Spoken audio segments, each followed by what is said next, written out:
Welcome to another episode of Carl's Corner. I'm your host, Carl Purcell. We have my main man back, Stevie Johnson, joining us today. And we're not talking basketball, even though we could. NBA playoffs going on. Got the PGA Championship. You got the Yankees versus the Mets this weekend. Most importantly, you got the WNBA starting.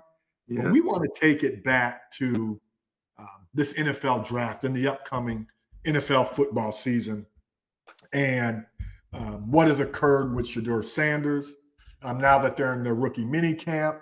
And so Stevie and I just want to unpack and talk about some things and try to bring our perspective on what happened during the draft, but also look forward to some of the positives that could occur for him this year and hopefully into his NFL career. So with that, yeah, we're gonna keep the block hot and welcome, Stevie. Thanks for having me, man. Me and you've been talking about this for a little while now.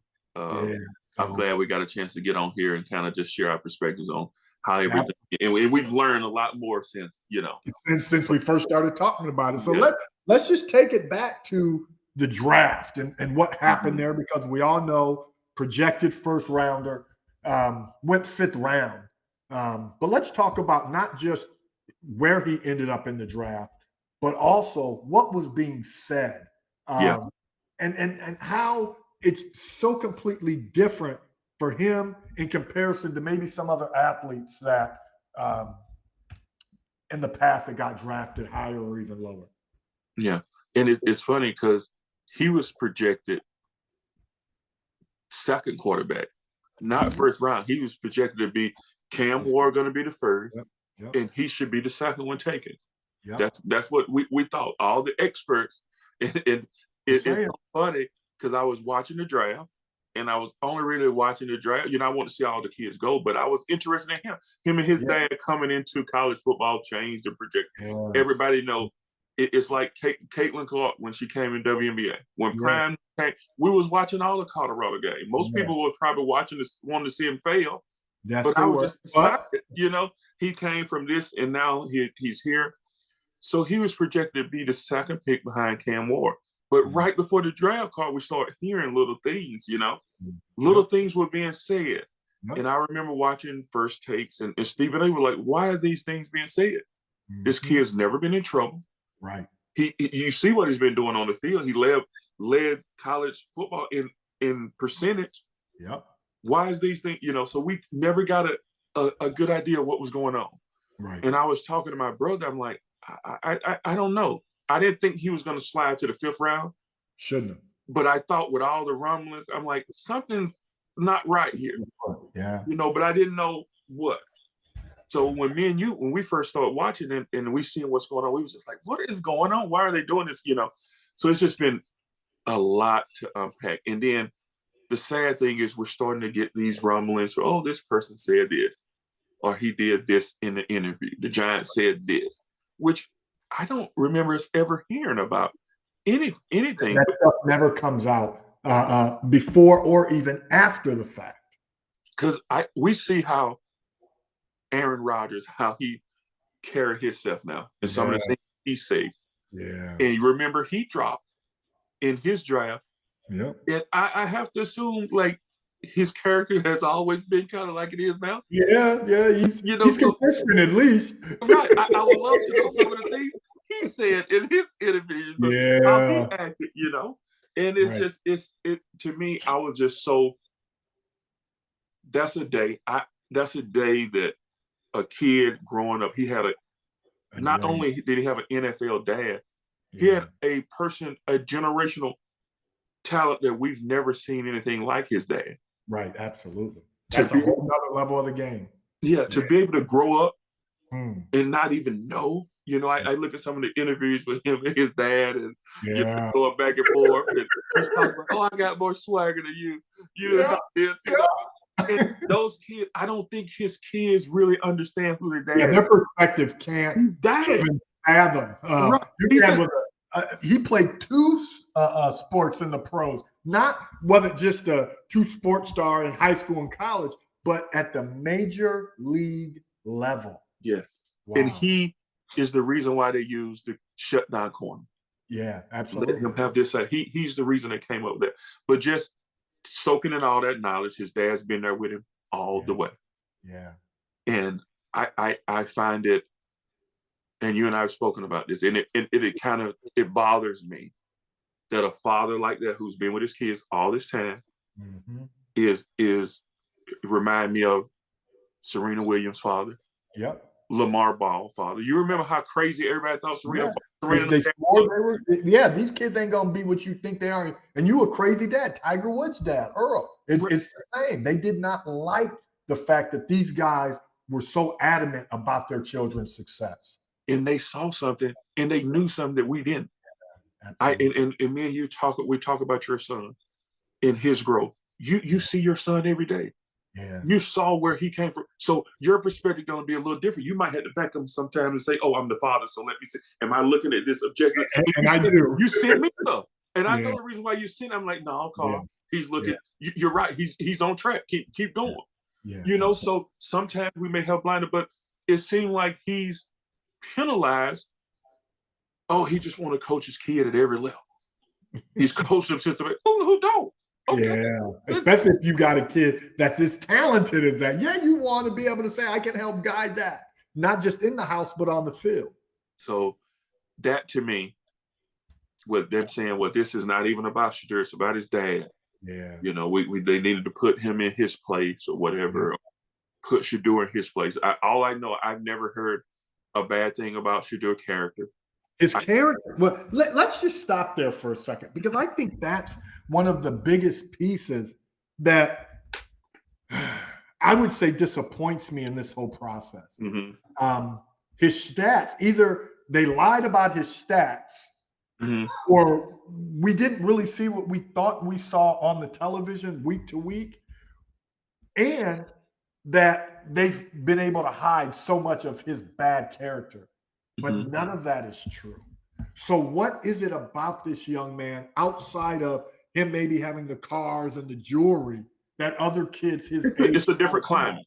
And that's even a whole other aspect, because these kids all can afford this stuff now. They got NIL deals that already are making them multimillionaires in college. But this kid's character is considered top shelf. So what is it about him that caused these NFL executives to view him differently? Now, on one side, we talked about the draft as we're watching it, and we're watching it early.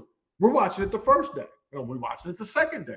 Oh, we're watching it the third and fourth. Well, there are conspiracies that the NFL knew they would at least keep people watching it longer. Now, I think that's silly when we really think about whether or not people are watching the draft. The goal is to get them to watch the game. So, you're not making much on the draft. But again, something was said where these team owners made sure their folks drafting guys did not go and get him earlier as we thought they might. So, but it's not a character thing. He wasn't a drunk. He wasn't a partier. He wasn't assaulting women. And there have been guys that we know that had these issues that were drafted high. Some who were Heisman Trophy candidates who will remain nameless in the last 3, 5, 7 years. But this kid has been above reproach and is penalized. And that is what I think is so it pisses me off. It's disappointing that they're penalizing this kid. And part of it is, you just mentioned it, penalizing his dad as well. I think, especially when we heard Jerry Jones was bringing in Deion to talk, there might be thoughts that, Deion is trying to get an NFL job. And even if NFL GMs or owners were considering Deion as a coach, who cares? He can. Or again, how they spend their money is irrelevant. But if they're worried about not having the power that they used to have, and we're seeing this also in places like the NBA where the players have a little more power, maybe they're trying to deter that in the NFL, because the NFL is certainly different in terms of the power. They've always shown us, the NFL Yeah. has always shown us who has the power, Mhm. and they pride themselves in that. Yeah, absolutely. Whereas the NBA has made it more of a partnership with their players, Yeah, absolutely. and the NFL, those 32 owners, they're not going to give up that power, And and that's their prerogative. I don't get it, but they they have power. always want to show, because if the players were smart, Yeah, if they could stick together, yeah. and if they, it's things that this is a completely different, and I don't want to get off topic, You're but good. You're good. if they were smart, hey, save your money. We're probably going to be striking this year, Yep. because I see people, Mm. former players like Earl Campbell, who can't even walk, and those Right. football players don't have any medical No. after they're done. That should be one thing that they should fight for. Mandatory they should fight for. Yeah, they should have it, because it's a business. The NFL is a business. We love it. We can't wait to see it. Multi-billion-dollar business. So if they would do things a little different, it would help give them a little more power. But Absolutely. when I looked at the draft, and every guy have the big chains, and for me, it bothers me, because most of us, somebody like me who came from a home where you didn't get this financial teaching, you didn't get this thing. What if, instead of buying you a chain before you even get your money, buy you a piece of land, That's it. buy you a building or something like that? Yeah, So absolutely. we can start to build generational wealth, and we can have things that help us to hire somebody, that we can help others, Yeah. So it's so many different things. And all I ever seen Shedeur do was he did start doing the watch thing. Yeah, that's it. That was his thing. Steph do the night, but it's different, because I feel like, and sometimes I have to catch myself, because I'm old school. I was taught you don't tell people how good you are. Yeah. You let them say it. That is gone. That's gone. Yeah. Yeah. That is no longer, the case. And we don't have to name names, but we remember Baker Mayfield taking the flag and planting on the other team, and he was just tough, and he was just competitive. We have that on the women's side too. What they can do and be competitive is completely different than what we can do and be competitive. And to me, it's just sad, because the rules always change. Yeah, they do. It's never. We're starting the same game. The rules change for us, and you don't get too big. Don't think you're something that you're not. Whatever that means, Yeah. They want us to stay in our place, and unfortunately, you have to play the game in order to gain an advantage. And that's just it. But they understand that as well, because they always will have the next person coming along. So as we talk about what they should be doing with their CBA, their collective bargaining, they understand guys are just, I don't want to say just happy to be there, but they know this has been my life's dream. And if I don't acquiesce, I could lose out on the opportunity. And that honestly disappoints me a little bit, because I know if there was a collective sort of solidarity amongst these guys, and not even so much the rookies coming in, but the guys that are established, the guys that have helped build the league, it would change it for those coming along, because that's what's happened with the NBA. The reason these guys are able to make 50, 60 million in 1 year is because the guys that came before them, they're standing on their shoulders and they built it. The same thing goes for the NFL. And again, as we talk about Shedeur, he has a guy in his house who built this thing, who helped build the aspect of what he stands on. So, but again, I think we're on to something. That's what scares the power structure in the NFL, because Deion's never had to walk to the beat of their drum. I'm good enough. You need me more than I need you, because I can go play baseball. and the thing I've seen a lot about Deion over the last couple of years, he started coaching, and he's always said he built the character. He built that character in his head. I built this primetime character. I built this thing. And he's not said he was perfect. He said he was suicidal at one point. He had everything. He had just won, a championship. He had money. He had women. But he was not He was hoping, empty. internally. Yeah, And he was knew empty. he had to end up giving his life to God in order for that to be something else.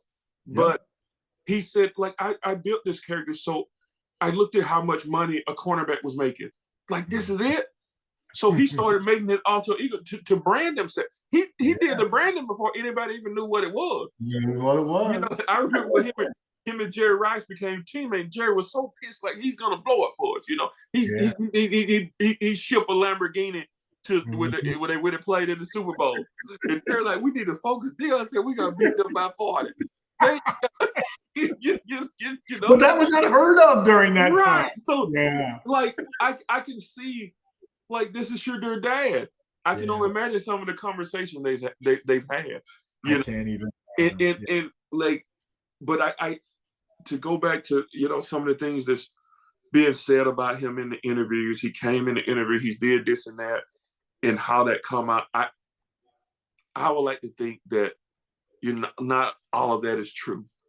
Because but I would like to just look at past history. It's the best revealer of future actions. We've never seen him, even as a Colorado Buffalo, or even when he was at Jackson State, didn't put himself above his teammates and the team itself. But he understands he's a personality, and more importantly, to your point, he's a brand. So there's nothing wrong with marketing yourself, but we know for someone who took more sacks than anyone, they say, well, it's because he held the ball too long. Well, the other part was the line was terrible. So, but you never saw him doing what we've seen some star quarterbacks doing and berating their linemen, yelling at their face. Peyton Manning, after Joe Montana, for me, is the greatest quarterback I ever saw, because this dude just knew everything about everything. But I've seen him plenty of times. And Jeff Saturday will get on TV right now and tell you how Peyton used to yell at them. You don't see Shedeur doing that. So he's even a good teammate. So I'm trying to figure out, again, when we talk about character, what is it about this young man that is such the turnoff? Other than that, he is uber confident. Yes. And that's the thing. It goes back to he's trend setting in a way that they don't want him to be. They don't want it to happen. They don't want us to be as brash. Because we think back to Ali. Yeah. And I wasn't old enough to know, but I've been watching their videos. And Ali was too much. He was saying too much. He believed in himself too much. He wasn't gonna be who you wanted him to be. He was never gonna be that. And people was coming to see him lose more than they was coming to cheer for him to win. They wanted you to shut this mouth up. Shut this mouth up, because he don't know who he is or where he's at. That's what they wanted. And this kid coming here saying, I'm going to change this franchise. Don't draft me. You don't want. I went to Jackson State. We changed it there. I went to Colorado. We changed it there. Why shouldn't he think like that? But think about the audacity of those guys. Yes. To have that be a negative. I'm coming in to change this franchise. Because unless you're the Patriots of the last few years, or the 49ers of the 80s and 90s, or the Cowboys of the 70s. Yeah, I'm thinking the Steelers of the 70s and the 80s. Why wouldn't you want someone to come and help change your franchise? But that, again, is everything wrong with the power structure in pro sports. And these dudes who can't jump over a phone book telling an athlete who has done this obviously up to this point their entire life that, no, we're going to do you however we want to, is everything wrong with sport. But again, our hope is, as we now transition to talk about the future potential and what's even being said, before we got on, we were talking about the different reports on what's happening in rookie camp.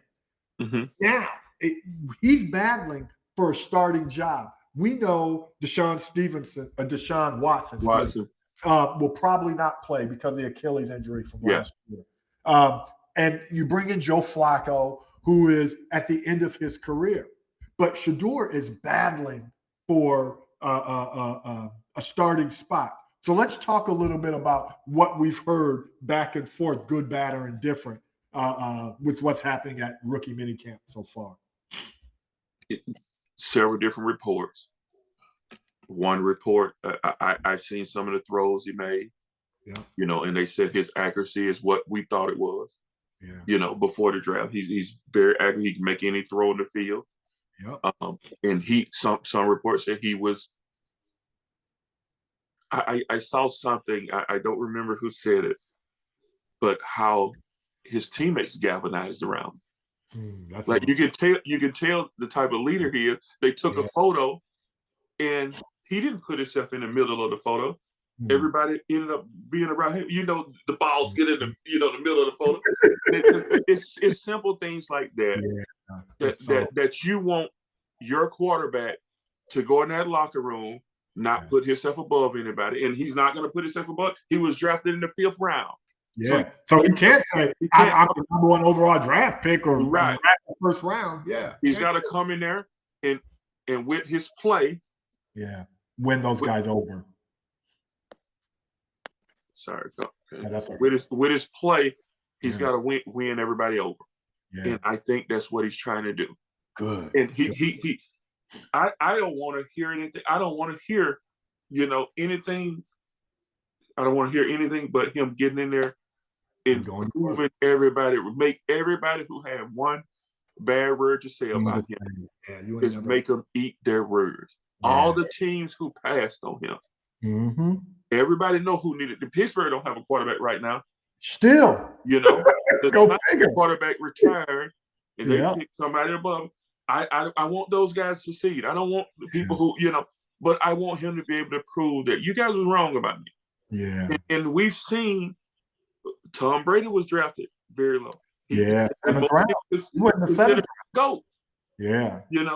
And our quarterback, our Brock Purdy, was drafted the last. He was Mr. Irrelevant. Mr. Irrelevant. Mr. Irrelevant. And he came but he was drafted in a great position that nobody even know. Kyle Shanahan been around football since he was a kid with his dad. And he's revolutionized, some of the things his dad's done. And that's the perfect place for Brock. Right. And Brock has been able to get in there and exceed his expectation of being the last pick. Now he's got to really, it's something different now when you sign a $256 million contract for 5 years. But Brock has went in there, worked his butt off, gained the respect of his teammates. Same thing Tom Brady did. And that's what I think Shedeur can take all of this, what's happened to him, and work his tail off, continue to get better, and just continue to prove. If you go get, we don't have to look that far back. Lamar Jackson, they was telling him this kid won 2 Heisman trophies. Tell him to go be a wide receiver. And these are the experts of the game. The experts of the game told this guy, what do you think about going to wide receiver? Yeah. But why do we call these guys experts if that's the sort of nonsense that they can say? I keep telling people every day, I tell people, you can only be an expert. Sports is the only thing you can watch and be an expert.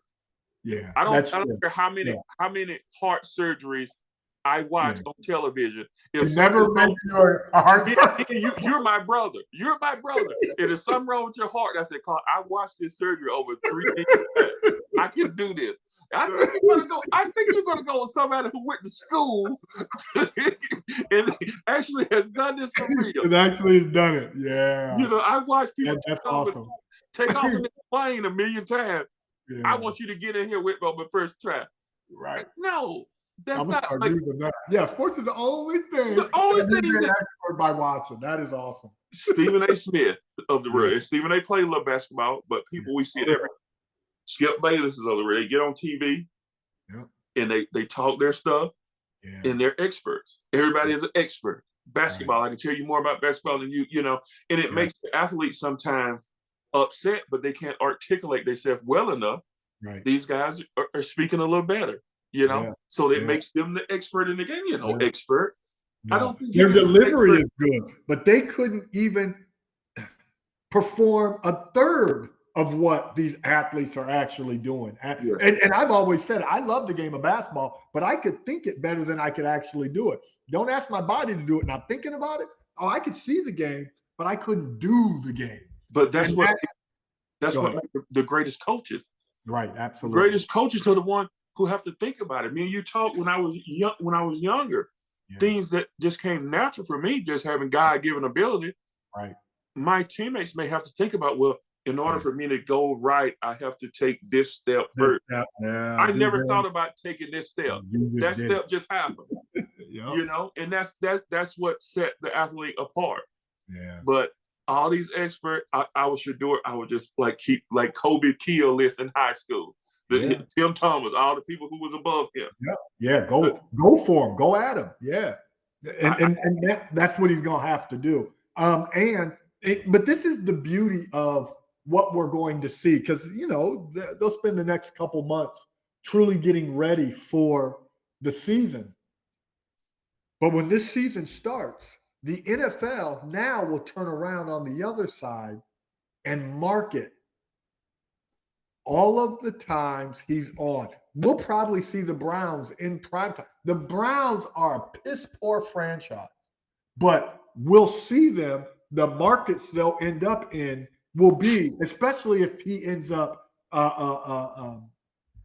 being the starting quarterback. But even if he doesn't, they're still going to be watching, because now whoever becomes the starting quarterback, if it's not Shedeur, there's always going to be the whispers.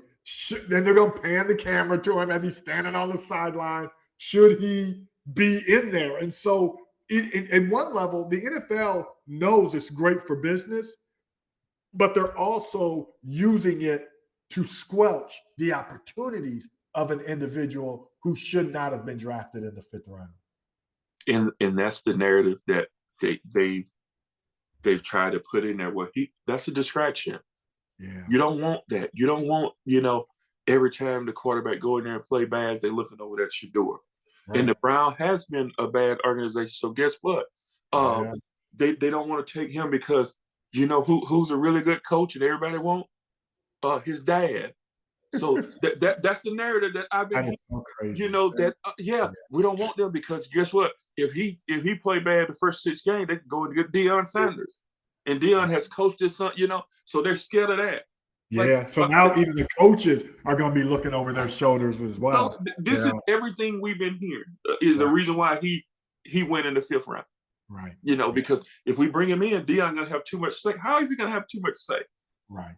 He has he's got a big microphone. He can say whatever, but people always say stuff every day. People get online saying something. Right. That doesn't change the needle for you. No. Who cares if he goes on Pat McAfee and says what he has to say? Yeah. He's still got to answer to the GM and the owner.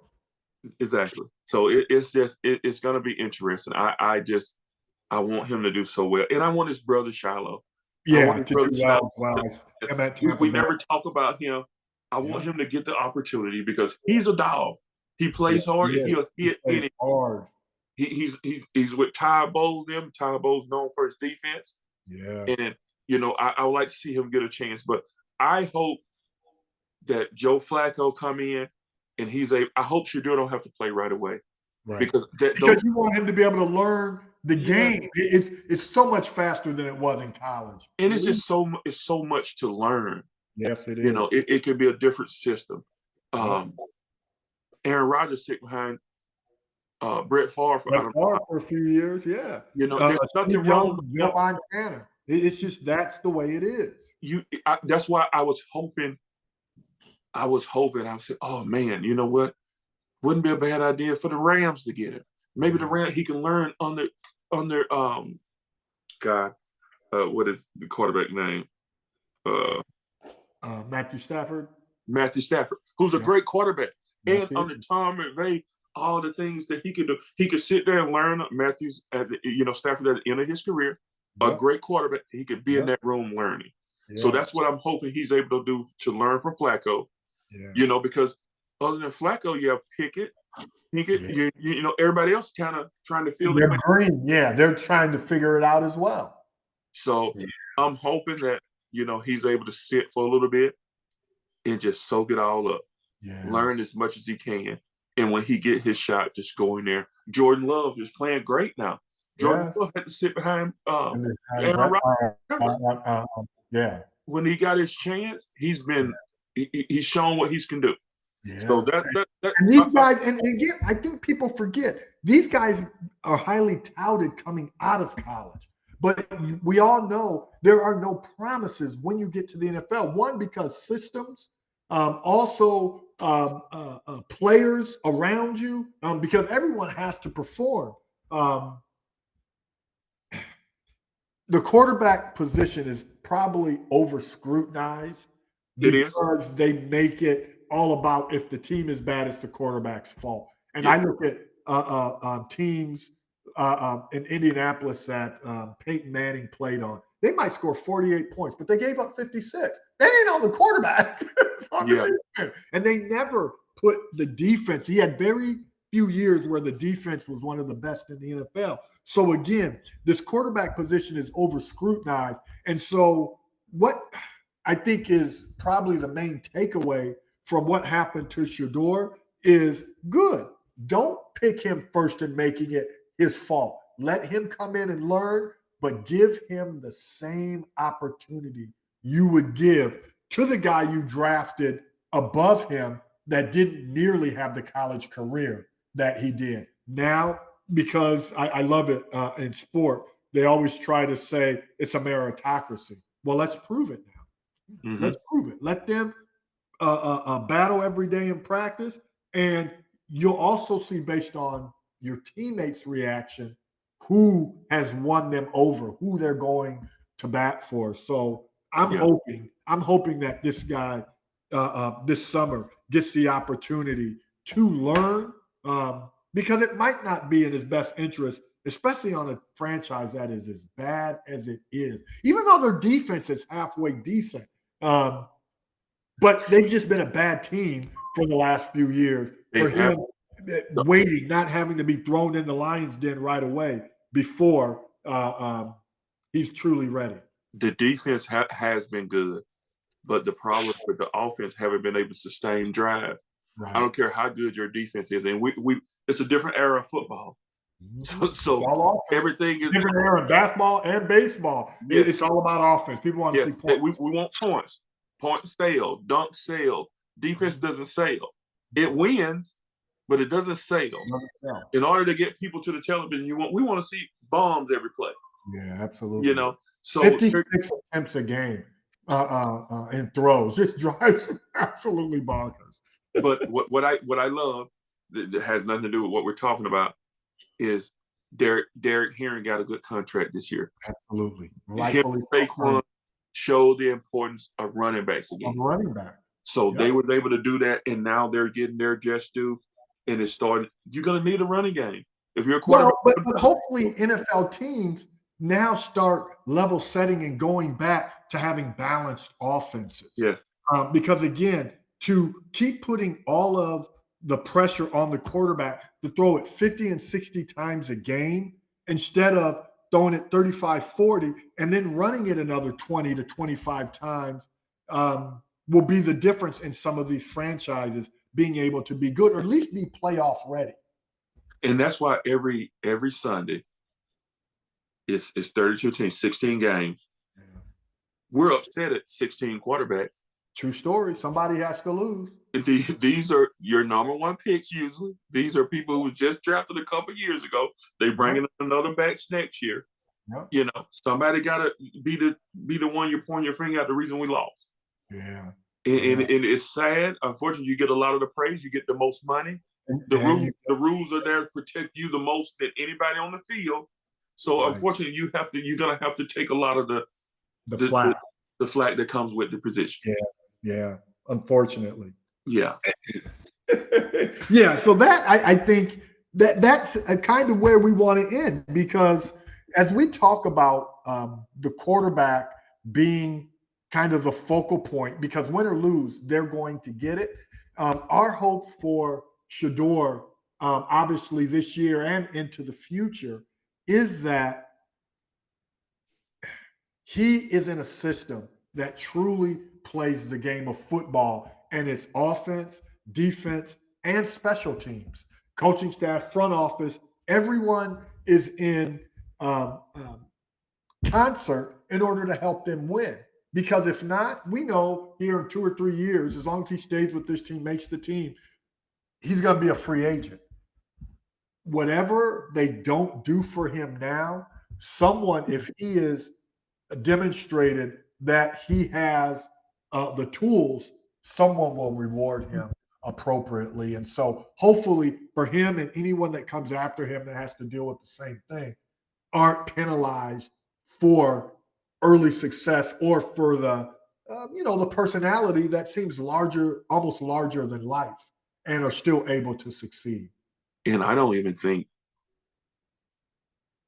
think we've seen his best, even though how great he was, because he never had a running game at Colorado. No. They had to throw the ball. I mean, we're the Big 12 where they throw the ball a lot. But just think if he get in a place where they're creative enough to get some runs in, and he can put the ball there. Absolutely. So I think if he have an offensive line, because that would protect him a little bit, give him the time to give the thing. Because it's a learning process. College to the pro, if they faster, they're stronger. So you're gonna have to be quicker thinking. So I just, man, I can't wait to see what happens. I just want the best for him. I want him to get the opportunity to take all that pain from getting prank called, doing think about that. We didn't talk about the prank call, assistant coach's son. I mean, but again, we already know so many people are going to be watching just to see him lose because they dealt with it in college as well. Yeah, and that, like, for me, that hurts so bad to see that kid. It's your day. And you got. I don't want to say humiliated because it's only so many. But it's humiliating. I mean, because here you're listening, you're watching, and expecting a call and your name to be called, and this dude calls you the clown. And the crazy part is that phone was just given to him for the draft. That's it. That number wasn't supposed to get out. There's no way you and I would have kept our job if our son would have got a call. And it made national news. We ain't talking about it's just known around the way. It made national news. Yeah, like it was just so. That just tell you, like, the narrative that was being played is this guy head is too big. Yeah. This guy prank called him, and he was 20-year-old or whatever he was. Thought that was a good idea, and then he didn't try to hide it.